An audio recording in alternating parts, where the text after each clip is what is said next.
1, 2, test micro, let's go. Le micro est à l'envers. Non, celui-là, le four est à l'envers. Mais moi, je suis un gars comme ça. Je suis un gars à l'envers. Et Tonton, saison 2, épisode numéro 1 ou épisode numéro 8, ça dépend. Peut-être que tu as vu les 7 épisodes précédents. Peut-être que tu viens de tomber sur le podcast. Donc, du coup, c'est la deuxième saison. Et pour ce premier épisode de la nouvelle saison, je voulais recevoir mon gars DJ Smooth. Faites du bruit pour DJ Smooth, let's go. Quelle introduction. Il y a du budget dans les tontons comme d'hab. Bienvenue à Strasbourg. Ah bah merci. Voilà, on est le 9 avril, on va préciser la date parce que le podcast va sortir un tout petit peu après, sûrement au mois de septembre.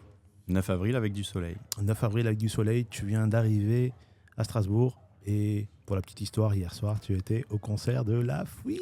Ah ouais, moi je suis une grosse groupie de La Fouine. Et il y avait ce petit côté nostalgique parce que à l'époque, quand j'ai commencé à mixer et tout, son DJ Battle m'a vraiment beaucoup inspiré. Et La Fouine, ouais, un des meilleurs rappeurs du rap français.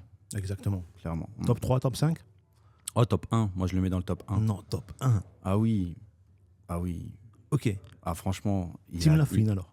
La Fouine, il a fait des hits. Alors, bon, si tu veux un petit peu commencer, Débat, Booba, etc., bon, c'est un autre style, mais tu sais, moi, j'ai ce côté un peu sensible et tout. Et comme La Fouine, il fait des sons un peu plus chantés, des trucs un peu plus pour les meufs. Un peu plus personnel, en fait. Ouais, voilà, tu vois, moi, ça me touche. Il a versé une larme quand il a chanté Papa.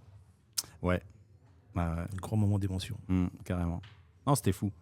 Même l'entrée et tout, c'était vraiment bien. J'ai passé un bon moment. Alors, en termes d'entrée, ton top 3 de La Fouine, tes morceaux préférés de La Fouine. Ah oui. On est comme ça dans les tontons. Hein. Alors, ça dépend du mood. Non, ça dépend pas, c'est top 3. Top 3 de tous les temps. Top 3 de tous les temps. En 20 ans. De La Fouine. Ouais, bien sûr. Ouais. Ah bah oui. Ah bah oui, la question. Déjà, je pense que l'unité, il est dans le top 3. Je peux pas dire si c'est le top 1, 2 ou 3, mais en tout cas dans le désordre, l'unité. J'adore ce son. Okay. J'adore le message. Jimmy Sissoko, incroyable sur ce son. Après, j'ai envie de dire un petit duo avec Amel Bent. Ah, et il l'a pas fait, c'est dommage. Non, il l'a pas fait. Il l'a pas fait. Et après, si je dois choisir vraiment un son plus gang ou quoi, voilà, il y en a trop. Tu vois, entre le Bafana, mais il y a aussi le Panam Boss, tu vois. Panam Boss, bien sûr. Voilà. Après, Amdoula Sava, etc. Voilà. Mais j'ai quand même un petit penchant pour le Panam Boss. Pourquoi ? Parce que sur le son, il y a pas mal d'artistes et il y a notamment Youssoupha. Ouais. Je suis un grand fan de Youssoupha aussi et son couplet est juste fou. Youssoupha qui est peut-être aussi un des meilleurs rappeurs français, on peut le dire. Ouais, c'est clair. Ça fait beaucoup de meilleurs rappeurs. C'est vrai. Hein. Ouais, non, franchement. Et d'ailleurs, pour la petite histoire, Youssoupha, tu vois, je l'ai découvert vraiment à l'époque, c'était il y a quasiment 18 ou 20 ans, un truc comme ça. Je suis allé voir La Fouine en concert et Youssoupha a fait la première partie. Et j'avais entendu parler de Youssoupha, mais j'étais pas un grand fan, tu vois, il m'avait pas touché. D'accord. Et en fait, de le voir en live, il m'a carrément touché et je suis devenu un fan aussi de Youssoupha direct. D'accord. Ouais, donc c'est l'effet live qui a fait que tu es devenu fan de Youss. Ouais, carrément. Comme quoi, des fois. Les premières parties importantes. Les premières parties, c'est vrai. On va revenir un peu à la genèse de Xavier. Mais qui est-il ? Mais qui est Xavier ? Moi, je veux savoir, et je pense que les auditeurs, auditrices, les viewers, les followers, parce que les tontons, c'est ça aussi. Moi, je veux savoir comment tu as grandi, où tu as grandi. Dis-nous tout. Eh ben, écoute, moi, j'ai grandi dans la ville de Haguenau, a.k.a. H-Town. Mais oui, forcément. Bah oui, forcément. Voilà, j'ai grandi. Voilà. Mon père avait un restaurant jusqu'à mes 7-8 ans. D'accord. Après, il a vendu ce restaurant et puis il est allé faire des foires expo un petit peu dans toute la France en tant que commercial. Et ma mère était ouvrière, elle faisait des crêpes. Donc j'ai grandi dans cet environnement-là. J'ai 2 demi-sœurs, mais on se voyait pas trop. Donc j'étais un peu fils unique, quoi, en quelque sorte. D'accord. Et puis j'étais basketteur. D'accord. Ah ouais, sport-études basket. Première passion au basket. Ah, le basket, ouais. Et la musique est venue après. Ah oui, la musique est venue grave après. Basket, j'ai commencé, j'avais peut-être 8-9 ans, un truc comme ça. D'accord. Et je voulais être, comme tous les gamins, un basketteur pro, tu vois. Michael Jordan et tout. Forcément. Mais pas le niveau, même si j'étais en sport-études et tout. Voilà. Et puis, c'est même pas une question de niveau ou quoi. On m'a pas expliqué à mon jeune âge, tu vois, ce qu'il fallait faire pour devenir professionnel, tu vois. Pour moi, je faisais du basket, j'étais bon, c'était OK. Non, il y a une routine, il y a une discipline, il faut être déterminé, il faut, tu vois. C'est tout un processus, des sacrifices à faire. Et tout ça, on ne me l'avait pas expliqué. Donc, voilà, j'ai fait du basket. Mais par contre, j'avais un petit rêve en secret, c'est que j'adorais la magie. Tintin.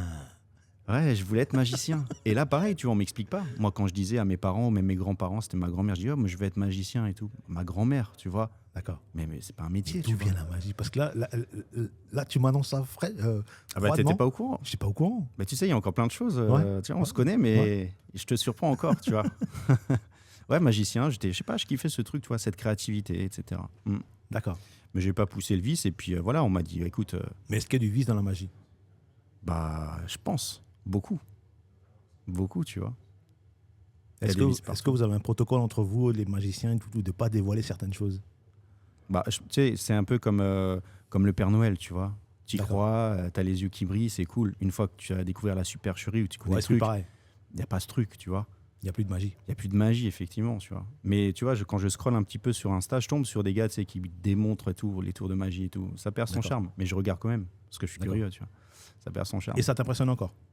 Ouais. Bah, en fait, j'ai un ami à Dubaï. C'est pas Qui est David. Non, Pas David. c'est un ami qui est magicien, d'ailleurs, qui est parti au Maroc et tout. Un mec super fort. D'accord. Et en fait, bah, moi, je suis comme une groupie, tu vois. Il me faisait sûr. des tours et tout. Quand on se voit, il me fait des tours. Et il est vraiment très bon. Et j'adore ça. Et il m'explique pas ces tours. Et je trouve ça cool. Et moi-même, je veux pas savoir, tu vois. Non, mais c'est ça qui est beau en vérité. Hein? Ouais. Bah oui, c'est ça. C'est ce petit truc de, tu vois, mystère. Ok, donc Smooth, ton kiff premier au départ c'était le basket, il y a la magie, et ensuite il y a eu le TRC. Non, et puis en plus, il y a eu, t'as 14 ans, mec, qu'est-ce que tu veux faire de ta vie? Ouais. Ah bah, magicien, non, c'est pas un métier, tu vois. Pompier, pompier, c'est sympa, tu vois. Mais bon, tu veux vraiment faire ça? Je fais, j'en ai aucune idée. Et bref, et mon Période père... de réflexion alors. Même pas. Mes parents, ils m'ont dit, ouais, tu continues les études, oui ou non? Moi, j'étais pas du tout scolaire, tu vois. D'accord. Moi, mes parents, ils m'ont dit, t'as 10 de moyenne, c'est bon, tu vois. Bah, j'avais 10, c'était bon, tu vois. Ils t'ont pas poussé à avoir un 15 ou un... Non. Ou c'est peut-être toi qui voulais pas en fait. Bah, en fait, tu vois, moi, j'étais... Tu vois, j'arrivais pas à kiffer, tu vois, dans l'école, l'éducation, les profs. Alors, j'ai eu des bons profs, mais ils arrivaient pas à m'attraper, à m'emmener dans leur truc, tu vois. Exactement. Et les bons profs, c'est un métier aussi, tu vois. Il y en a très peu qui arrivent à emmener les gamins. Et tu vois, moi, j'étais un gamin très timide, en fait, tu vois. D'accord. J'étais timide, réservé, j'osais pas lever le doigt, de peur du jugement, de la mauvaise réponse, Tout tu à vois. fait. Tu sais, les camarades de classe qui te clashent Qui te un vannent petit peu. pour tout et pour rien. Ça va très Ouais. très vite. Voilà, c'est ça, tu vois. Donc, j'avais un petit peu peur de tout ça. Et donc, du coup, l'école, c'était pas mon truc. Et donc, je donnais des noms de métiers au hasard. Et puis, d'un seul coup, j'ai dit pâtissier. Et mon père m'a dit, bah, tu sais quoi, je connais un gars là-bas, il a une pâtisserie. Bah, viens, on y va. Et puis, tu vas voir. Je fais, bah, ok. J'ai fait un jour, tu vois. À la fin de la journée, mon père, il me fait, alors, c'était bien? Je fais, bah, ouais, c'était cool. Il me dit, bah, ok, bah, il te prend pour 2 ans. Ok. Et là, j'ai C'était quoi? commencé. C'était un CAP? C'était... Ouais, CAP. CAP. Et là, j'ai commencé à faire le CAP D'accord. pâtissier. Donc, j'ai appris à aimer ce métier, tu vois. D'accord. T'as appris à aimer, mais est-ce que tu le connaissais déjà un peu avant ou pas? Pas du tout. Ou juste en tant que consommateur? Même pas, tu sais, Même pas. t'as 14 piges et tout. Voilà, quoi. Et puis, tu sais, à l'époque, même à l'heure d'aujourd'hui, tu sais, les gamins, c'est très compliqué. On essaye de mettre dans des cases. Maintenant, c'est un peu plus cool. Mais à l'époque, c'était vraiment, je sais que ma mère, elle est très, tu vois, sécuritaire. Il faut un CDI, tu travailles pendant 40 ans. Tout à fait. C'est ça le... C'est comme tous les parents en fait. Ouais. C'est peut-être pas sécuritaire, c'est vraiment eux, ils veulent vraiment qu'on soit cadré Ouais, c'est ça. et qu'ils ne pas à s'en faire ensuite pour la suite. Exactement. Mais eux, c'est le principe qu'ils connaissent, tu vois. C'est le mode de Tout à fait. fonctionnement avant Internet. Tout à fait. Tu vois, c'était un métier manuel. Il faut avoir un bon métier, un CDI, c'était le Graal, L'assurance, oui, l'assurance, voilà. L'assurance. à l'époque. Maintenant, c'est plus du tout le cas, tu vois. Non. Et Aujourd'hui, donc, du coup, on m'a un petit peu dirigé là-dedans, quoi. Donc, voilà, j'ai fait ça. J'ai appris à aimer le métier parce que quand tu fais un truc tous les jours, il faut que tu trouves du kiff. Et j'ai trouvé le kiff parce que, tu vois, j'ai découvert ma créativité. Elle est venue à ce D'accord. moment-là. Tu sais, quand tu fais des pâtisseries, des Tout à trucs. fait. Voilà. Tu testes en mélangeant certains ingrédients. Ouais, carrément. Et du coup, au bout de ces 2 années de pâtisserie, il s'est passé quoi? Je fais encore un an supplémentaire en boulangerie.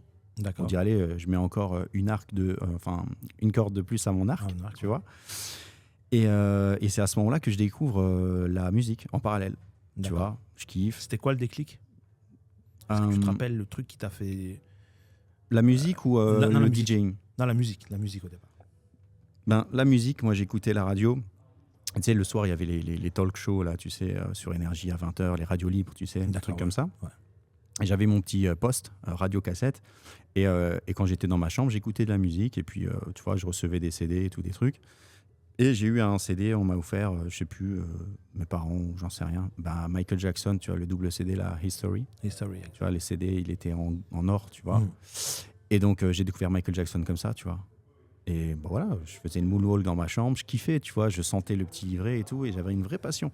Et plus ça avançait, tu vois, je découvrais des sons qui passaient à la radio, Nelly, Ride With Me et tout, tu vois. Je l'enregistrais sur ma cassette en boucle pour que j'ai un son sur sur une cassette, tu sais, qui est double face, tu vois. J'écoutais que ce son, quand je prenais mon vélo et tout. Et je trouvais ça plutôt cool. Et je découvre en fait en parallèle les compiles, tu sais, double face, DJ Coz, Goldfinger. Voilà, Cut Killer, 2000, DJ Abdel. C'était le prime des compilations avec les Hip-Hop Soul Party. Ouais, Hip-Hop Soul Party. Hip-Hop Soul Party, voilà. Milieu des années 2000 et puis début des années 2000. Ouais, et puis je découvre ces sons et puis surtout ces intros, tu vois. Et ces bruits, en fait, de la manière ou comment les morceaux étaient amenés. Voilà, avec les intros scratchés. Et je pense que c'est ça qui a attisé aussi ta curiosité. Grave. Quand ça enchaînait, maintenant c'est devenu normal d'enchaîner genre 30 sons en 1 minute, tu vois. C'est facile avec la parce qu'il y a les outils, il y a les outils. À l'époque, t'avais pas ça, t'avais 2 vinyles, quoi, tu vois. Et les mecs, ils faisaient des intros de fou, des sirènes, des trucs et tout, tu vois. Les sirènes, à l'époque, t'avais pas. Non. Tu vois. Et je me suis dit, mais c'est une dinguerie. Et c'est ce que je veux faire, en fait. Je veux assembler, je veux passer de l'assemblage de la pâtisserie à l'assemblage de la musique, tu vois. Et voilà, et puis je découvre dans ma cave, je cherche, je fouille, je découvre un tourne-disque, tu vois. Je chope le tourne-disque. Mon père, il avait des disques, des vinyles, je les fous dessus sur une platine à courroie. Je la bidouille pour que ça marche avec ma chaîne hi-fi, tu vois. Voilà, j'ai mes premières sensations. Et quand j'étais en cours de boulangerie, il y avait un mec qui mixait. Lui, il mixait du hardstyle, tu vois. Mais il avait un CD de Mary J. Blige, le Family Affair. Et donc, il me le file, ce CD. Ce vinyle, en fait, tu vois. Et donc, moi, je le prends. Je le mets sur ma platine à courroie et là je commence à avoir les premières sensations. Je touche le vinyle, je scratch, je... J'ai dit mais c'est trop bien. J'ai dit mais putain, je contrôle le son, tu vois. Ouais, c'est ça. Et là, déclic, quoi.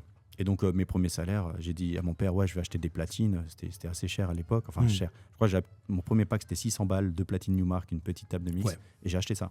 D'accord. C'était en quelle année ça à peu près? On était en 2003-2004. Comme ça. 2003-2004, les premières platines. Première table de mixage. Ouais. J'avais 16 ans, quoi. Ouais. Et du coup, là, tu as commencé à acheter des vinyles déjà? Ouais. En fait, mes salaires que j'avais en tant que pâtissier boulanger en apprentissage, mon premier salaire, je me rappelle, c'était 255 €. Et donc, du coup, à un moment donné, je gagnais, je crois, 600 ou 700 €, tu vois. Et donc, ça partait. La moitié qui partait dedans. Tout. Parce qu'en fait, quand je voulais faire du beat junking et tout, donc le beat junking, il faut prendre 2 CD. Juggling, en fait, c'est tout qui vient de to juggle, c'est-à-dire faire jongler le rythme avec des temporalités des fois différentes en décomposant le son. Ouais, c'est ça. Et les passe-passe avec les deux mêmes sons. Mais pour avoir les deux mêmes sons, il fallait 2 vinyles. C'est vrai. Donc t'achetais 2 fois le même son. Ça coûtait cher. C'est vrai. Et puis ensuite, il y a eu peut-être un des plus beaux jours pour nous en tant que DJ. Serato. Il y a Scratch Live au départ. Scratch Live. Scratch Live, la première version qui était sortie, si je raconte pas de bêtises, en 2005. Possible, ouais. 2005. Parce que moi, je crois que j'avais acheté le SL1. C'était le premier, la première version. Je me rappelle chez Zig Sound Christian. Je te vois trop en ce moment même. Donc voilà, je l'avais acheté chez lui. Et puis, pour les gens qui ne connaissent pas, en fait, c'est qu'avec ce logiciel, on n'a plus besoin d'avoir des vinyles physiques. Il y a un signal qui passe de l'ordinateur.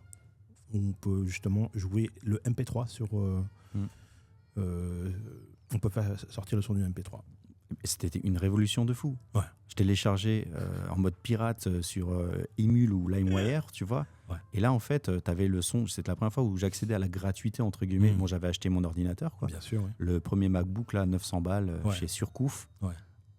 Surcouf, je connais. Ouais.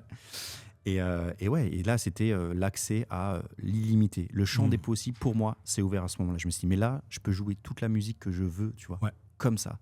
Et il faut que je le partage, tu vois. Donc ouais, grosse révélation à ce moment-là, tu vois. D'accord. Et ton premier nom de scène, c'était quoi? En fait, figure-toi que j'avais pas de nom de scène. Donc moi, j'ai commencé à mixer à 16 ans, d'accord. Et moi, j'ai mixé dans ma chambre, en fait. Je voulais à aucun moment en faire mon métier parce que je pensais même pas que c'était possible. Comme j'ai été éduqué dans ce truc de trouve un CDI, trouve un métier, quelque chose que tu vas faire. Et quand je disais je vais être magicien, on me disait mais c'est pas un métier. Bah là je me dis mais DJ mais c'est pas un métier en fait, tu vois. Comment je vais faire pour vivre de ça? J'avais même pas en fait, ça m'était même pas venu à l'esprit, tu vois. Donc je mixais dans ma chambre. Jusqu'à quand? Bah jusqu'à pendant 2 ans, jusqu'à mes 18 ans. Et un jour j'ai un de mes meilleurs potes de l'époque, il me dit bah écoute j'ai loué une salle, je fête mes 18 ans, viens mixer. Et là j'ai dit mais attends, il y aura des gens. Je vais devoir me jouer pour eux. Il m'a dit bah ouais en fait on va faire la fête, on sera une 50aine. Et là je me suis dit mais je vais jouer dans des gens. Il m'a dit bah ouais, mais viens, c'est un kiff quoi. Et là je me suis dit ok, bon ben je vais y aller, tu vois. Et j'avais préparé mon set et tout, j'étais sur vinyle quoi, tu vois. J'avais pas encore le Serato à l'époque, tu vois. Et donc j'ai préparé mon set et puis j'ai fait mon truc et puis voilà, ça s'est bien passé, j'étais stressé et tout, mais ça s'est bien passé. Je peux pas te dire la qualité de la presta, mais voilà, les gens ont Mais t'as kiffé. transpiré. J'ai transpiré. Ouais, et les gens ont transpiré aussi. Les gens ont transpiré aussi, voilà. Et donc du coup, tu rencontres des gens à cette soirée. Et puis il y avait un mec 2 semaines plus tard, je fête mon anniversaire, j'ai une salle, viens mixer. Et tu viens mixer, tu fais ça gratos au début. Et après, tu commences à demander des billets. Et puis j'ai commencé à rouler ma bosse comme ça en faisant des soirées privées, quoi. Tu vois, des anniversaires, des trucs. J'étais payé 50, 100 balles, je sais plus. Je venais, je kiffais, quoi, tu vois. D'accord. Et le next step, c'était quoi? Alors, next step, c'est qu'on m'a contacté pour aller mixer dans un bar à Haguenau, le bar Le Triomphe. Okay. Voilà, je ne sais même pas s'il existe encore ce bar-là. Et il y avait un gars qui faisait des soirées, qui organisait, et puis il m'a dit viens mixer. Et donc là, c'est là où j'ai eu mon premier cachet de DJ. D'accord. Et j'ai mixé dans un endroit plus professionnel, donc dans un bar à Haguenau. D'accord. Pour resituer temporellement, c'était à peu près vers quelle année? 2007, 2008? Là, on est 2008. 2008. Hein. Exactement, 2008, ouais. Ok, d'accord. Donc la soirée s'est bien passée? La soirée s'est très bien passée. C'était un triomphe. Exactement. Facile. C'était un triomphe. Et en même temps, je mixais. Tu sais, à l'époque, moi, je mixais. Je viens du hip-hop. Tu vois, à Haguenau ou même dans la France, c'était plus la musique électronique à cette époque-là, la French Touch et tout, tu vois. Et en fait, à Haguenau, il y avait que de la musique électronique. Il n'y avait pas de hip-hop. Et moi, je jouais du hip-hop. Tu sais, je commençais. J'avais les Ciara de l'époque, les One Two Step, là, les trucs comme ça, le Usher et tout. Et du coup, forcément, tu fais la diff. Parce que tout le monde écoute du hip-hop, mais tous les gens qui sortent, il n'y a que de l'électronique. Tu vois? Donc il y a un décalage. Il y avait une demande. Il y avait une demande justement sur ce type de musique. Voilà. Et donc du coup, j'ai joué du hip-hop, c'était un carton, tu vois. Forcément, les gens ils ont grave kiffé. Et donc du coup, tu commences à faire des contacts comme ça. Ok. Et next? Next, après, c'était le petit Agnovien qui va mixer à Strasbourg. À Strasbourg. T'arrives en ville, première soirée au Seven, bim. Et là, je tombe sur un gars qui était résident, qui s'appelle Tascam. Et donc j'arrive. Et, un personnage. Un personnage. Je le connaissais pas en fait, tu vois. J'avais 19 ans, un truc comme ça. Et le mec, je le vois, et il commence à scratcher avec son nez, tu vois, sur le vinyle. Si c'est que le nez, ça va. Et là, je me suis dit, mais c'est qui ce fou? Et moi, je dois reprendre après lui, tu vois. Et bref, ça s'est super bien passé, tu vois. Et donc, du coup, ton set a été apprécié au Seven? Ouais, je pense, tu vois. Bon, après, ils m'ont pas rappelé, donc ils m'ont pas rappelé, donc trop cher. Je sais pas. C'était même pas une question de prix, tu vois. Mais voilà, j'ai commencé à faire ça, et puis après, forcément, à Haguenau, j'ai eu ma première petite résidence dans un petit bar. Et là, voilà, résidence, j'étais payé 50 € la soirée. Je pouvais boire un peu d'alcool, c'était cool. D'accord. Et je m'étais toujours challengé parce que c'est à ce moment-là que j'ai compris que je pouvais faire quelque chose, je pouvais vivre de la musique, tu vois. Et c'est à ce moment-là que j'ai activé le mode on y va, tu vois. En mode putain, c'est possible, je suis payé 50 balles, mais je suis payé pour faire ce que je faisais dans ma chambre. Et en plus, je fais kiffer les gens. En plus, c'est un kiff. Ouais. Grave. Surtout ça. Et du coup, après cette résidence, elle a duré combien de temps? Bon, pas longtemps, c'était peut-être même pas un an. Même pas un an. 6-8 mois, un truc comme ça. Et je décide de partir à Paris à ce moment-là. Ok.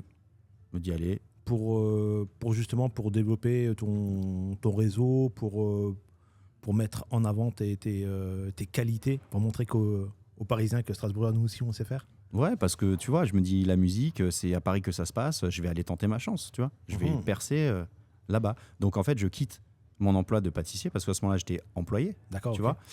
Et pour la petite anecdote, c'est que j'ai déclaré une allergie à la farine. Ce qui est très con. En tant que pâtissier. En tant que pâtissier. C'est vrai. Mais c'est quelque chose de commun. Tu vois, il y a beaucoup de pâtissiers boulangers qui ont cette allergie-là, qui développent. Alors, je suis pas allergique à la farine, tu peux en manger, tu vois, mais c'est la poussière de farine. D'accord. Mais c'était la plus belle des excuses pour dire à ma mère, maman, j'arrête, je pars à Paris. Ouais, t'es choqué? Tu vois, Tu vas faire quoi? elle CDI. Ouais, voilà, c'est ça. Mon père, plus cool. Mon père était batteur, tu vois, dans la musique. Baba cool et tout, tu vois. Enfin, très ouvert d'esprit. Il m'a dit, ouais, vas-y, let's go, tu vois. Vas-y, mon fils, tu vois. Donc, j'ai eu le soutien de mon père, ma mère qui était un petit peu flippée, mais qui a quand même accepté le truc, tu vois. Et donc, je me casse à Paris, quoi, tu vois. D'accord. Raconte-nous à Paris, c'était comment? À Paris, j'arrive, voilà, c'est la ville, en fait. Comme dit, je viens d'Agno, j'arrive, la ville, je suis comme un enfant, tu vois. La Tour Eiffel. Tour Eiffel, c'est cool. La première année. Pigalle. Pigalle la nuit est moyen. Mais voilà, je commence à faire des contacts et tout. Je commence à faire des petites soirées. Je mixe au Monte Cristo, sur les Champs-Élysées. D'accord. Tu vois. Ce qui est un bel endroit déjà. Bel endroit, tu vois, qui n'existe plus maintenant. Ouais. Il y avait le Queen et le Monte Cristo sur les Champs. Mais j'ai pas fait beaucoup de soirées, mais j'en ai fait quelques-unes. Je mixe au Red Light aussi, tu vois, à Montparnasse. Et puis je mixe un petit peu en banlieue, mais je me rends très vite compte que en fait le problème de cachet, tu vois, de DJ qui se brade, il est déjà présent. Tu vois, il y a quasiment 20 ans, tu vois, là-bas. Bah, le problème peut-être c'est qu'à Paris en fait, vu que la ville est beaucoup plus grande et il y a surtout aussi beaucoup de DJ. Donc forcément s'il y en a beaucoup, les orgas ou les DA en fait, eux ils vont donner moins. Ouais, c'est ça. Et puis tu sais, les DJ parisiens, voilà, c'est Paris. On est le centre du monde. Tout le reste, la province, c'est pas bien. C'est nul, tu vois ce que je veux dire. Donc, tu arrives déjà, tu as un handicap, tu vois. Et là, ça commence à être un peu la galère pour moi, tu vois. Genre, j'arrive pas à trouver de date. J'ai un loyer de 450 balles. Je gagne 400 € tant bien que mal en faisant 2-3 soirées. Et c'est pas suffisant. Je mange du yum-yum, tu sais, les petites pâtes. C'est galère. Je fais des petits boulots, tu vois, pour combler les trous. Je fais des petites missions intérim. Tu vois, donc j'ai 20 ans, je me retrouve au salon de l'automobile avec une casquette rouge et un kawaii jaune fluo, et je donne des bracelets pour les gens qui viennent au salon de l'auto, des trucs comme ça. Ouais. Mais c'est la galère, mais c'est l'école de la vie, tu vois. Exactement. Et j'ai bien appris. C'était pas facile, mais ça m'a appris beaucoup de choses, vraiment. Et c'est à ce moment-là vraiment que j'ai compris que ok, DJ c'est bien, mais c'est être entrepreneur avant tout, tu vois. D'accord. C'est à ce moment-là que j'ai compris. Il y a eu un petit déclic à ce niveau-là. Ouais. Et c'est là où j'ai compris que si tu veux faire ça, mon gars, il va falloir que tu mettes les bouchées triples, tu vois. Il va falloir que tu bosses, en fait. Tu vois. Et donc, j'ai commencé à bosser. Vraiment sérieusement. Ok. Donc, l'aventure sur Paris, ça a duré combien d'années? 2 ans? Ouais, à peine 2 ans, tu vois. 2 ans? À peine 2 ans. Je suis pas resté longtemps. Parce qu'à un moment donné, voilà, j'y arrivais pas. T'avais pas journée debout? Non, c'était compliqué. Ouais, je me dis, vas-y, je rentre à Strasbourg, tu vois. Ok. Après, j'étais avec ma petite amie de l'époque. On s'était séparés, donc voilà. J'ai décidé de quitter Paris.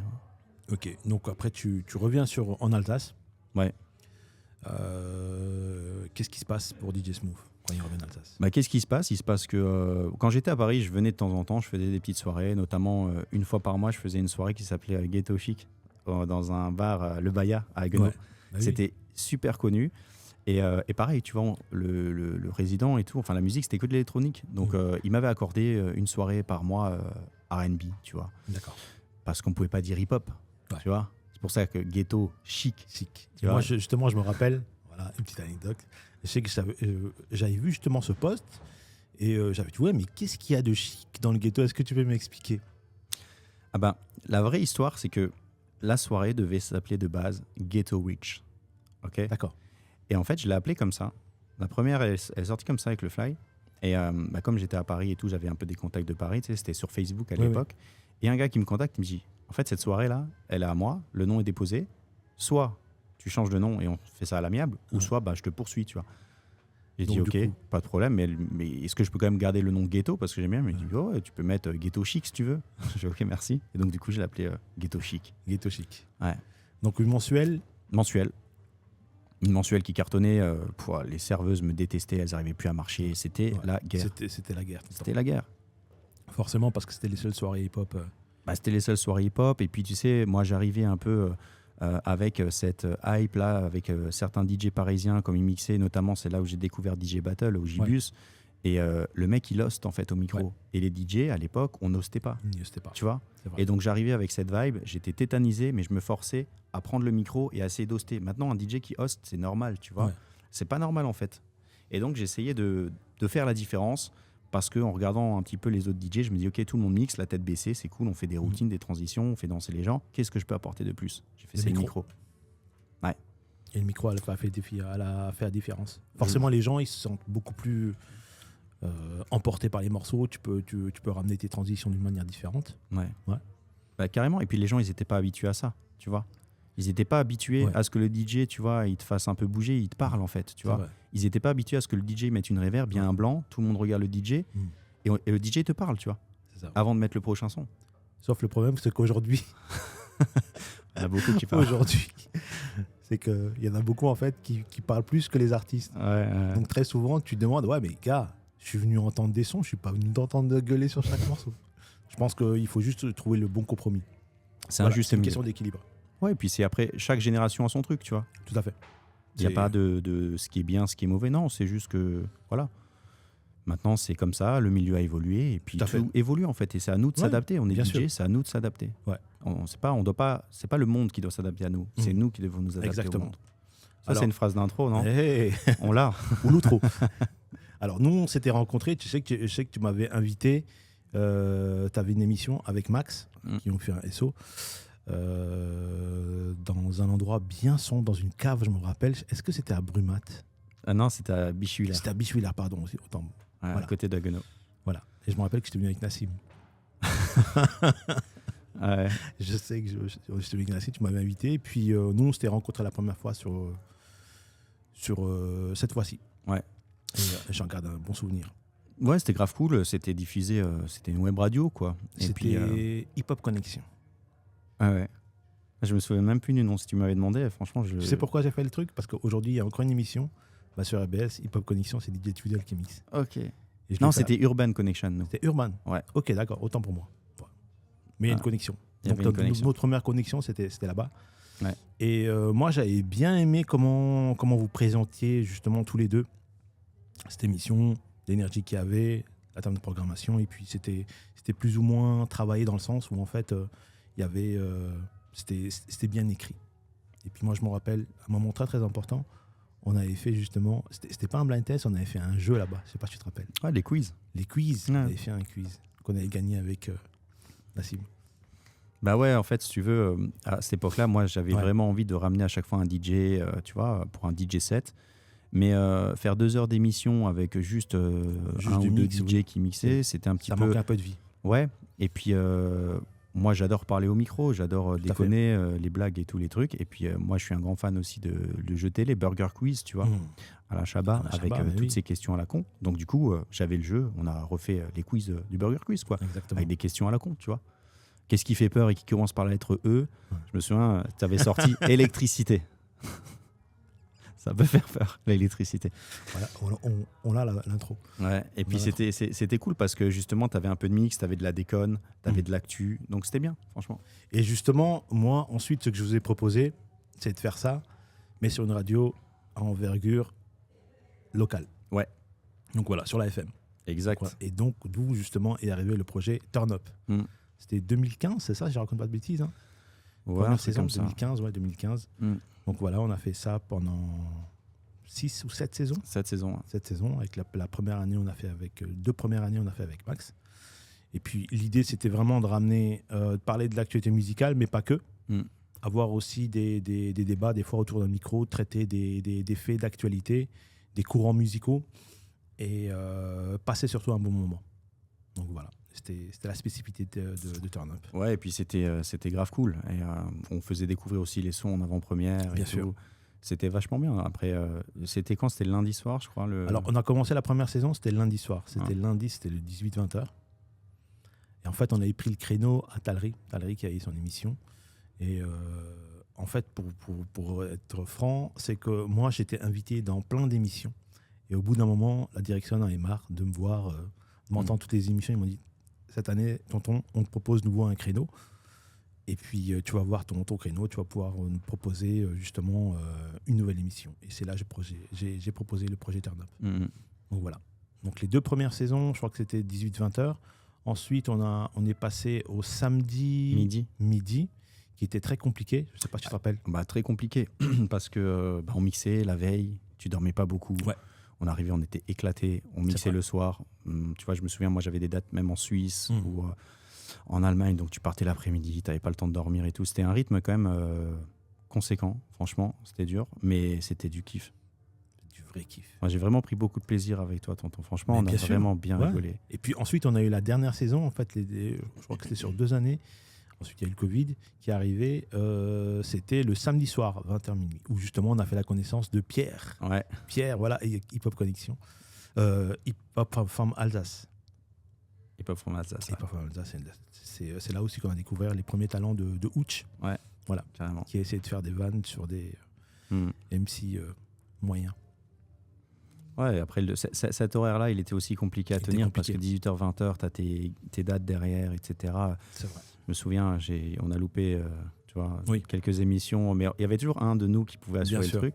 C'est pour ça, c'était l'avantage d'être à deux. Mais ouais, ce créneau était assez compliqué, mais encore une fois, c'était cool. C'était cool parce que, tu vois, vu mon parcours et moi qui écoutais, tu vois, les DJ à l'époque sur les radios en train de mixer et tout, là, je me dis, putain, moi, j'étais le gamin qui écoutait ces gars-là et maintenant, je suis le gars de l'autre côté, tu vois. C'est ça. Et c'était quelque chose qui était vraiment au fond de moi, où même s'il n'y avait pas beaucoup d'auditeurs, où on ne savait même pas exactement ou quoi, mais on avait quand même pas mal de retours. Ouais. Mais le fait de mixer devant un mur et de dire, OK, tu mixes, il y a peut-être un mec qui est en train de l'écouter, en train de se balader dans la voiture, avec sa meuf, peu importe, tu vois. Des gens en train de préparer, en train de sortir, avant de sortir. Ouais, c'est ça. Et essayer de faire ce warm-up, quoi, tu vois, tout en faisant découvrir des nouveautés. Bien sûr. Parce que c'est vrai que faire découvrir des nouveautés en club, c'était bien il y a 20 ans, mais aujourd'hui, c'est très compliqué. C'est quasiment impossible, tu vois. Quasiment impossible.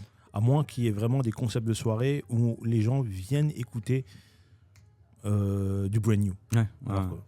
Moi, j'en connais pas. Pour le moment, j'en connais pas. Oh, mais bon, après avec Spotify et compagnie, voilà, les gens, ils ont tout. Ils ont tout à disposition. Ils n'ont plus besoin de nous, en fait, tu vois, pour leur faire découvrir des sons. C'est vrai. Faut le dire. Ou alors, peut-être revoir justement, on va peut-être en discuter aujourd'hui, les différentes.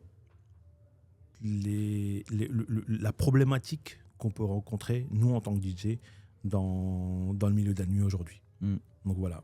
Au départ, un DJ, il est là pour faire découvrir des sons.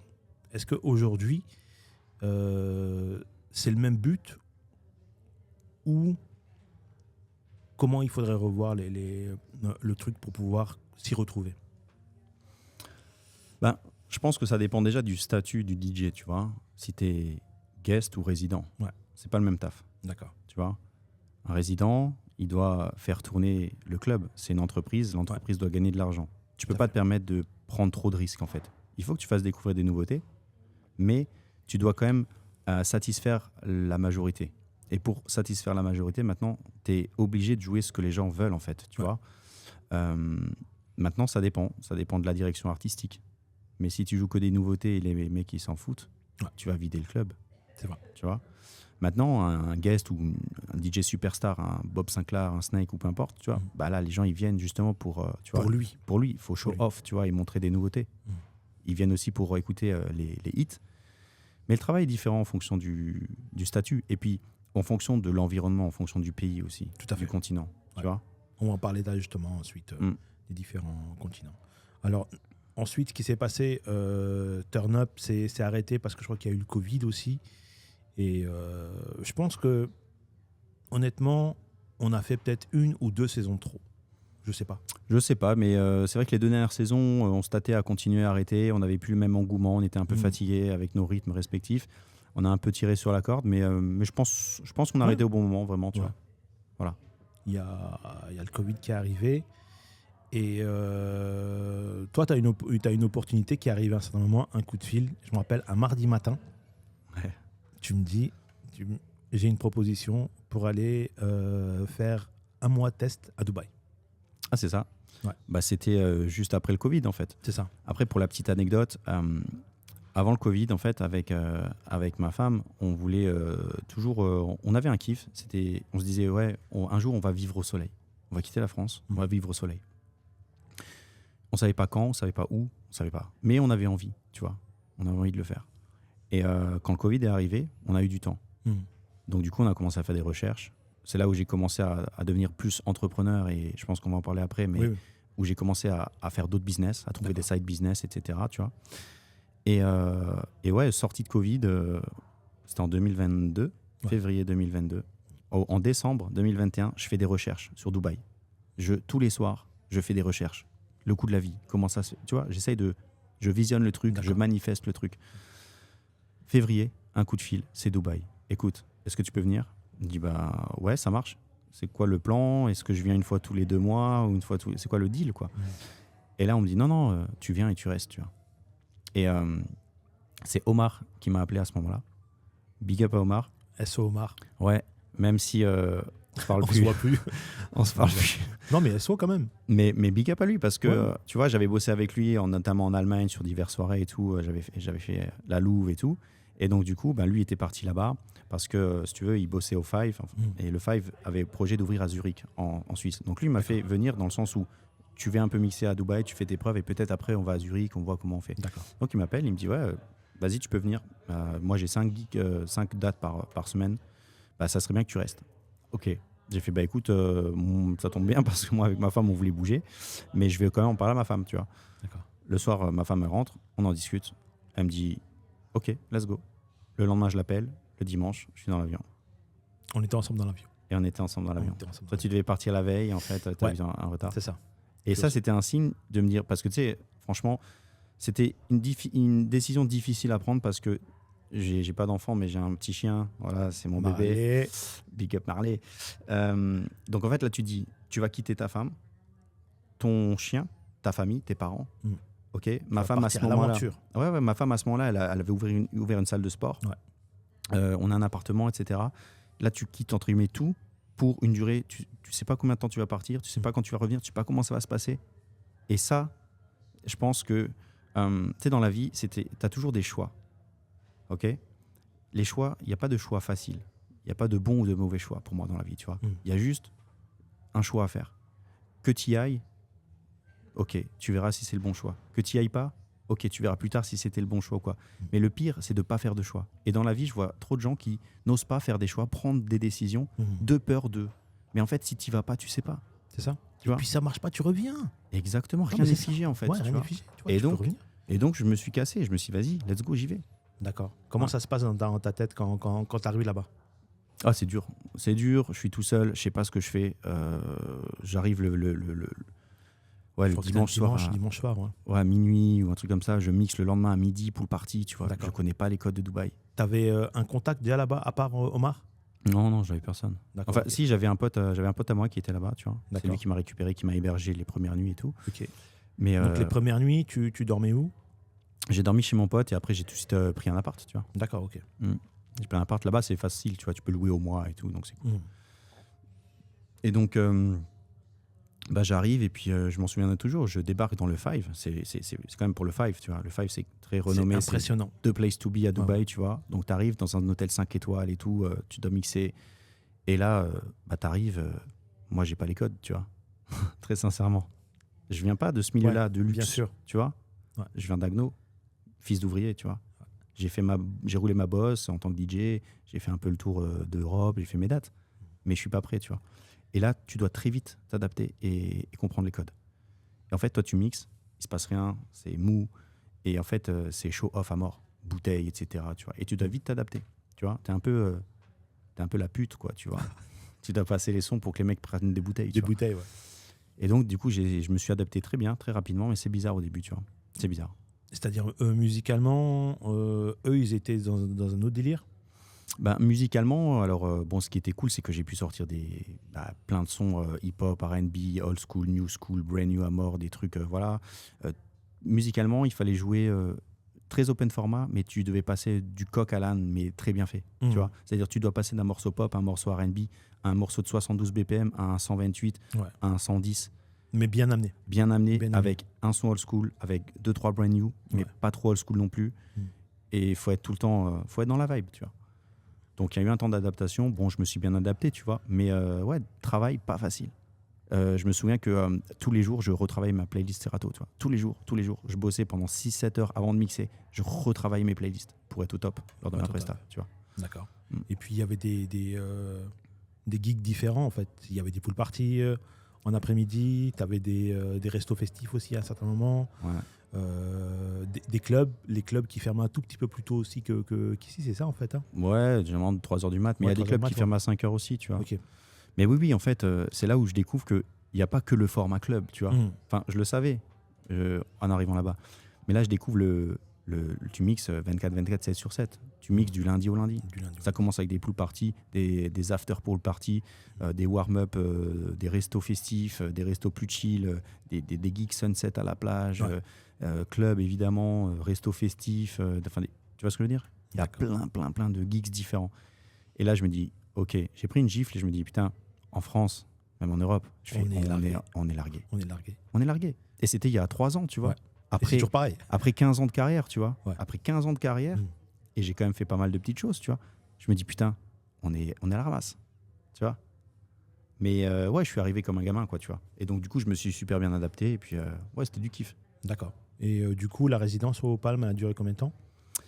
Alors, il s'est passé un truc, c'est que tout se passe bien. Je sais que ma femme, que Laura, elle vient me rejoindre 1 mois et demi après pour voir un petit peu. C'était important pour moi qu'elle vienne et qu'elle voit si c'est vraiment l'endroit où elle veut vivre. Parce que nous, on se dit, OK, on lâche tout et on va vivre à Dubaï, tu vois. Et donc, elle vient, elle me valide le truc. On met notre appart en vente. Elle met en vente sa salle de sport. Et là, on commence les démarches, tu vois. On pensait que 6 mois plus tard, on allait être ensemble, tu vois. Ça a duré 1 an et demi. Donc, pendant 1 an et demi, on vit à distance. Elle vient, je viens, etc. Oui. On jongle. Donc, c'était pas facile. Mais c'était le prix à payer pour avoir la vie dont on voulait, en fait, tu vois. Exactement. Voilà.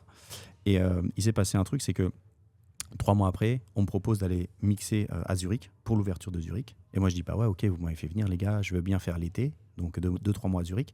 Et ensuite, je reviens à Dubaï. Et on me dit, en fait, ça serait bien que tu fasses 1 an. Je fais, non, 1 an, je peux pas, en fait. Là, je suis parti, j'ai déconnecté de l'Europe, je suis à Dubaï, je me sens bien. Je me sens bien, je sais que la vision que j'ai avec Laura et ce qu'on veut faire de notre vie, tu vois, c'est vraiment à Dubaï qu'il faut que je reste pour le faire, tu vois. D'accord. Et donc, je refuse. Et donc, ils me disent, bah ok. On le prend mal. Ah ouais. Et donc, un peu d'ego. Et donc, du jour au lendemain, je me retrouve sans date à Dubaï. À Dubaï. Voilà. Je suis tout seul, j'ai pas de date. Et quel loyer à payer? Un loyer à payer, ça coûte cher. Ça coûte cher. La vie qui est ouais, et puis j'ai pas de contact en soi. Oui, enfin, j'ai fait un peu de réseau et tout, mais voilà. Et donc là, on y va. On va commencer à démarcher à l'ancienne. Et là, je toque dans tous les clubs, les beach clubs. Je sors de chez moi, en fait, tu vois. Ouais. J'écris à tous les DJ que je connais. Je vais voir les gars. Et ce qui est cool, c'est que, tu sais, nous, en France, ça se fait pas d'aller voir un DJ qui mixe. Salut, je m'appelle, de se présenter et tout. Ici, enfin à Dubaï, c'est mentalité américaine, tu vois. Open mind, super ouvert. Donc en fait, là-bas, tu arrives, tu check le DJ, salut, je m'appelle Smooth, c'est quoi? Tu me follow sur Insta, si tu as des geeks, ça marche comme ça en fait, tu vois. Ce truc-là, tu vois. D'accord. Et donc du coup, j'ai commencé à faire des connexions, j'ai trouvé des dates, et puis voilà, ça s'est remis en place. Mais pendant 1 mois et demi, c'était quand même un peu chaud, tu vois, j'avais plus rien. Je mangeais des concombres le soir, et j'étais à 2 doigts de rentrer en fait, tu vois. Mais encore une fois, là, j'avais le choix. La persévérance a fait... Mais encore une fois, c'était un choix. C'était à ce moment-là, j'avais le choix de soit je lâche, j'abandonne et je rentre. Ouais. Ça serait pas un échec, ça aurait été une expérience Bien et sûr. beaucoup d'apprentissage, tu vois. Ouais. Ou soit je me dis non, je reste et je me sors les doigts du cul et j'y vais en fait, tu vois. Et c'est ce que j'ai fait. D'accord. C'était pas le choix le plus facile, mais en réalité, le meilleur choix n'est pas souvent dans les choix les plus faciles, il est souvent dans les choix les plus difficiles. Ouais. C'est dans la difficulté, à l'instant T, tout à fait, que derrière, tu vas être plus cool. Et donc, j'ai fait ce choix difficile et puis, voilà. Maintenant, on en est là aujourd'hui. Bien sûr. Et est-ce que la transition avec ta deuxième passion, en fait, le trading, elle s'est faite pendant cette période, justement, où, de flottement, où tu n'avais plus tes dates au Five? Alors, ça a commencé bien avant. Ça a commencé lors du Covid. D'accord, ok. En fait, Covid, du jour au lendemain, plus de date, plus rien. Pendant 1 an et demi, il n'y avait pas rien à faire. Et voilà, comme la plupart des gens qui passaient leur soirée sur Zoom à se bourrer la gueule et faire des visios, du coup, moi, j'ai mis toutes mes économies qui me restaient, j'ai acheté des formations et j'ai commencé à me former. Parce qu'à ce moment-là, j'ai compris que la musique, ça peut plus être ma seule source de rentrée d'argent. Tu vois, il faut diversifier, tu es obligé. Tu sais pas ce que la vie est faite. Et même demain, je me casse les bras, un truc, je peux plus mixer. Qu'est-ce que je fais en fait pour gagner mon argent? Et donc, du coup, j'ai monté plein de business, j'ai essayé plein de trucs. Société de MLM, j'ai essayé investissement crypto. Société de MLMs? MLM. Ah, MLM, ok. C'est les sociétés marketing relationnel ou voilà, un truc un peu pyramidal, là, des trucs comme ça, mais ultra formateur, tu vois.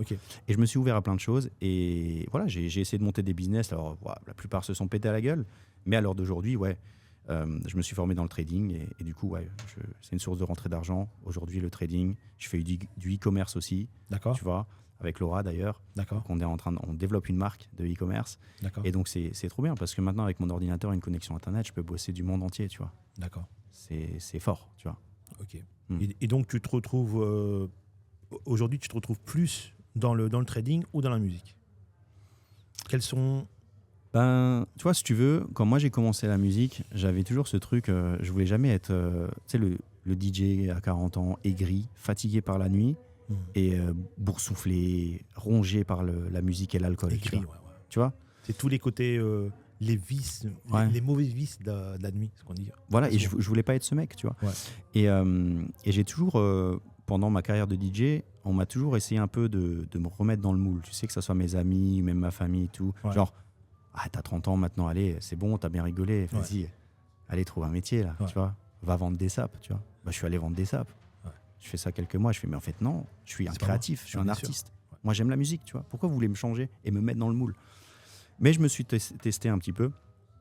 Et voilà, après, la musique, je pense que j'ai fait le tour, très sincèrement. Alors, c'est toujours un kiff. C'est redevenu, si tu veux, une passion. Au début, c'est une passion. T'en fais ton métier. Donc, quand tu fais de ta passion ton métier, à un moment donné, ta passion s'estompe un peu. Sûr. Tu vois.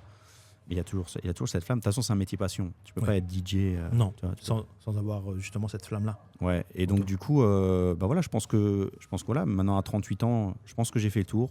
Et voilà, je mixe toujours, je suis toujours résident en Five. Ouais. J'ai ma soirée hebdomadaire, donc 2 fois par semaine, pardon.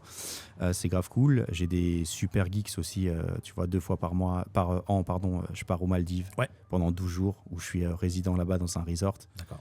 C'est grave cool. Magnifique. Magnifique. Paradisiaque même, on peut le dire. Ah, paradisiaque. D'accord. Bah là, du coup, je pars dans quelques jours, tu vois. Okay. Mais encore une fois, tu vois, ça, c'est cool. Mais c'est le résultat de 15 ans de travail, tu vois. Oui, bien sûr. C'est ça, en fait. De 15 ans de travail et 15 ans de sacrifice. Tu vois. Ok. Je suis en train de regarder juste le truc, là, regarde. J'avais pas fait attention. La petite statue est sympa. Il faudra la mettre à l'image. Les gens comprennent. Comment est-ce que tu vois, toi, tu te vois dans, allez, on va dire 5 ans? Comment je me vois dans 5 ans? Ouais. Alors, c'est une bonne question. Où tu as envie de te voir dans 5 ans? Alors, dans 5 ans, je me vois toujours avec ma femme, c'est sûr. Avec un enfant. Avec Marley. Avec Marley, ouais. Je pense qu'il va vivre encore d'ici là. Il a 9 ans, mais je pense que... Marley... Ouais, bon, on sait jamais, tu sais, les chiens, ça part... voilà. Ouais. Mais je me vois avec un enfant. Je me vois, peut-être pas forcément à Dubaï, mais le Dubaï, ça sera le point d'ancrage. Ça sera toujours ma maison, tu vois. Mais je me vois peut-être dans un pays asiatique, Thaïlande, ou un truc comme ça, ou peut-être... Bangkok. Peut-être pas Bangkok, c'est trop la ville, mais peut-être... Hong Kong. Koh Samui, une île comme ça, ou je sais pas, tu vois. Mais l'Asie, je trouve que c'est bien. Et au niveau de la qualité de vie, c'est pas mal aussi. Bon, après, la qualité de vie à Dubaï, elle est folle. Mais en tout cas, je me vois bien. Je me vois avec plusieurs business en ligne qui tournent. Je me vois à plus travailler pour l'argent, mais que l'argent travaille pour moi, tu vois. C'est pour ça que je fais du trading, de l'investissement en crypto. L'investissement, d'une façon générale, ça m'intéresse beaucoup. Tu sais, le rapport avec l'argent et tout, c'est quelque chose qui me passionne vraiment. Cette éducation financière qu'on n'a pas, en fait, tu vois. Et que j'ai appris durant le Covid et qui me sert aujourd'hui tous les jours. Et je me vois avec des business, du e-commerce et tout. Voilà, des choses qui sont en automatique, en quelque sorte, quoi, tu vois. Voilà. Okay. C'est-à-dire ne plus être obligé de bosser pour vivre, mais bosser par plaisir. Et ça change tout. Mais au final, c'est ce que je fais déjà depuis longtemps. Bah oui, tu vois. Forcément. Ouais. Je bosse pour le plaisir, en fait. Alors oui, il faut manger et tout, retrouver des dates, mais tu vois ce que je veux dire. Et je pense que c'est la clé, tu vois. Pas bosser forcément. Alors oui, il faut payer ses factures, etc. Tu vois, il y en a qui vont dire oui, mais il dit n'importe quoi, tu vois, il faut bosser, il faut de l'argent. Oui, mais tu vois, déjà retravailler sa relation avec l'argent, tu vois. C'est parce qu'en Alsace, en France, l'argent, c'est mal. C'est pas bien. C'est pas bien de gagner beaucoup d'argent. C'est pas bien d'avoir de l'ambition, tu vois. Bah si, moi j'ai envie de gagner de l'argent, j'ai envie d'être bien, de mettre ma famille à l'abri, bien sûr. Et j'ai un truc au fond de moi, une mission qui est beaucoup plus grande, c'est que, tu vois, les générations précédentes de ma famille et nos familles, enfin avec ma femme, avec Laura, ben on est famille de pauvres, quoi, dans la moyenne, quoi. Voilà. Et j'ai vraiment envie de changer ça, en fait. D'accord. De changer la génération future. J'ai envie de lever clairement le niveau des générations... Des générations à venir. De nos générations à venir, ouais. Donc c'est une grosse mission. Bah oui. C'est pour ça que j'ai C'est pas un beau encore... projet en tout cas. Ouais, mais c'est pour ça que, tu vois, on n'a pas encore d'enfants, parce qu'on bosse tous les jours, on bosse sur nos projets et puis on avance, tu vois. Non, mais c'est beau en tout cas, c'est un beau message. Et comme tu disais avant, on se disait même, la France a-t-elle un souci où parler d'argent est un tabou? Bah ouais, complètement. Tu vois, à contrario, chez les Américains, en fait, quelqu'un qui réussit, on le SO, on lui dit, ouais, putain, c'est lourd, bravo. En France, on va te dire, on va te regarder d'une différente manière, on va dire, oui, mais pourquoi lui, il roule en féfé ou voilà, comment il a fait pour en arriver là? C'est peut-être des mentalités différentes à changer peut-être dans les prochains temps, éventuellement. Je suis pas sûr que la mentalité changera, c'est comme ça. Mais nous, on peut changer. Ouais. Tu vois, chaque personne, en fait, c'est ça que les gens, que j'ai compris en fait lors du Covid, c'est que on peut changer en fait. Tu vois, on peut changer les choses. Et on se doit à un moment donné de changer si on a envie d'un résultat et d'une vie différente en fait. Tu vois, et c'est possible. C'est pas facile, mais c'est possible. Et à un moment donné, si tu veux une vie différente ou si tu veux évoluer, donne-toi les moyens, mais change en fait. Commence par changer toi-même et tu verras que le monde autour de toi changera. Il changera. Tu vois ? Ou sinon, change ton entourage. L'entourage, l'environnement est super important. Moi, je le vois ici à Dubaï. Tu sais, je rencontre des gens, etc. Je vois des mecs qui font tant et tant par mois et tout. Putain, comment tu fais, mec? Qu'est-ce que tu fais? Ah ouais, trop bien ton business et tout. Ici en France, voilà, tu dis pas ton salaire, tu vois. Ou même dans la musique, si on refait le parallèle avec la musique, les DJ, le truc, si toi tu veux gagner un salaire, un cachet un peu plus haut, t'as un mec qui va se brader pour avoir la date. Enfin, c'est ultra compétitif, tu vois. Mais l'environnement est très important. Et l'environnement, tu vois, c'est pas seulement l'environnement réel. Ça peut être YouTube. Moi, je me suis fumé avec YouTube, mais je me suis fumé avec des entrepreneurs, avec des formations, avec j'ai étudié les personnalités à succès, des entrepreneurs et tout en français, leur parcours, d'où ils viennent, comment ils ont fait, qu'est-ce qu'ils font. Et en fait, plus tu regardes les hommes et les femmes qui t'inspirent et qui ont réussi, tu vois qu'il y a une recette, il y a un truc qui revient, un pattern. Tu vois. Donc en fait, si toi tu fais un peu la même chose ou complètement, forcément ça va marcher. Bah forcément, tu vas avoir les mêmes résultats. C'est logique. Tu vois. Donc voilà. Se donner les moyens. Se donner les moyens. Se donner les moyens pour réussir. Ouais, mais franchement, c'est pas facile. La vérité, c'est pas facile. Mais rien n'est facile. Non, c'est sûr, mais franchement, changer, et c'est quelque chose de pas facile parce que tu te mets des amis à dos. J'ai perdu beaucoup de potes. La vérité, j'ai perdu beaucoup de potes. Mais c'est le processus, c'est comme ça. Je suis loin de ma famille. La sélection naturelle à un certain moment, forcément. Tu seras obligé de t'écarter de certains potes et puis pouvoir prioriser et puis pour arriver justement à tes objectifs. Bah, ouais, c'est comme ça parce que après voilà, tu sais, on dit toujours que tu es la somme des 5 personnes que tu fréquentes le plus. Donc regarde les 5 personnes qui t'entourent et puis bon bah tu sais ce qui t'attend. Moi j'ai que des gens bien. Voilà. Donc forcément. Ah oui. Ouais. Non mais c'est très très important en tout cas. Voilà, c'était un peu justement, c'est le message du podcast Et Tonton que tu connais maintenant un peu le concept. C'est avoir justement les parcours de chacun qui puissent être inspirants pour les générations à venir, pour les prochains viewers. Et ouais. De toute façon, rien n'est impossible. La vérité, c'est bien sûr. C'est en chacun de nous. Ouais. Faut juste se donner les moyens, mais le prix à payer est cher. Tout à fait. Mais rien n'est gratuit dans la vie, tu vois. Rien n'est gratuit. Forcément. Moi, je voulais te poser une question.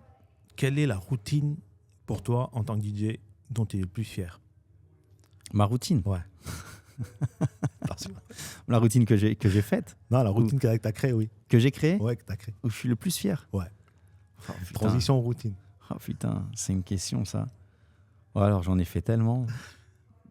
Après, tu sais, pendant le Covid, je faisais des petites vidéos de 3-4 minutes où je faisais pas mal de routines. Façon, Red Bull Freestyle, là, tu sais, en 5-6 minutes, à enchaîner plein de sons.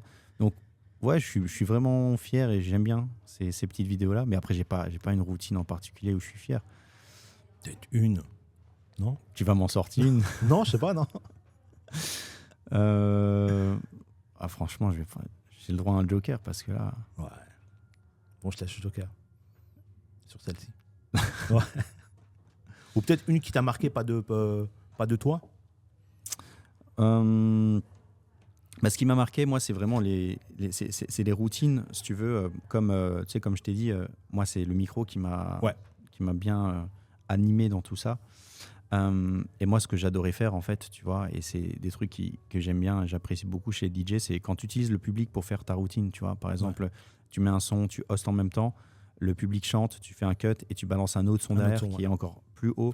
Et tu les amènes comme ça. Ça, j'aime beaucoup, tu vois. Utiliser le public, tu vois, comme un instrument, en fait, tu vois. Ça, c'est cool. Non, parce que moi, j'ai ramené un instrument pour toi aussi, aujourd'hui. Vas-y. Ah, c'est pour ça le sac, ok. Tu m'avais dit qu'il y avait des surprises, donc... Oh là là, la flûte. Je voulais que tu... Ma pède. Ça existe encore, cette marque? Ouais, ça existe, oui. Donc, tu veux que je joue quoi? Bah, tu fais une routine à la flûte. C'est moi.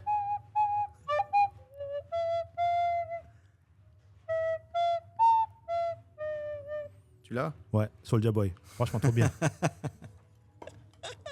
Et j'ai pas perdu. Merci, j'ai pas perdu. Cool. Franchement, et si on m'avait dit un jour que tu m'inviterais pour jouer de la flûte, j'aurais jamais cru. Le mot de la fin? Le mot de la fin, merci pour l'invitation. Franchement, j'ai passé vraiment un bon moment, c'était cool. C'était cool. En tout cas, ben voilà, j'ai pas envie de dire un truc genre ouais, croyez en vos rêves, allez-y, blablabla. Mais juste, en fait, on a un outil qui s'appelle Internet. Il y a qui tout. Est magnifique. Il y a tout sur Internet. Il y a tout sur Internet. C'est-à-dire que il faut pas être trop pressé dans la vie, tu vois.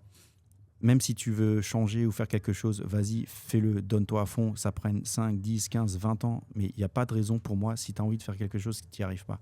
L'important, c'est le résultat. C'est le résultat de la détermination. Bien, exactement. Et comme dit, avec Internet, on peut vraiment tout faire, tu vois. Heureusement ou malheureusement, je ne sais pas ce qu'il faut dire, mais les gens utilisent les réseaux sociaux pour se divertir. C'est très bien, j'adore le divertissement. Tout à fait. Mais putain, si tu prends 15-30 minutes par jour à scroller et à faire de la merde, si tu prends 30 minutes par jour à juste apprendre une nouvelle compétence, un skills, un truc, lire un livre, je sais pas, tu vois, ça peut changer littéralement ta vie. Tout à fait. Et d'ailleurs, si je peux terminer par ça, c'est un mot de la fin un peu long, mais tu vois, il y a un livre qui m'a vraiment changé, c'est au Covid en fait, hein, c'est là où il y a été mon gros déclic. J'ai commencé à lire des livres, tu vois. Et j'ai lu un livre qui s'appelle L'effet cumulé. C'est une pépite. Tu te rends compte qu'en fait, que chaque action de tous les jours qui sont, tu vois, voilà, anodines, je te garantis que sur le long terme, ça a son importance. Tu vois, ça a vraiment son importance. Et il y a un exemple que je peux te citer dans ce livre, c'est tu as 3 amis. Ok.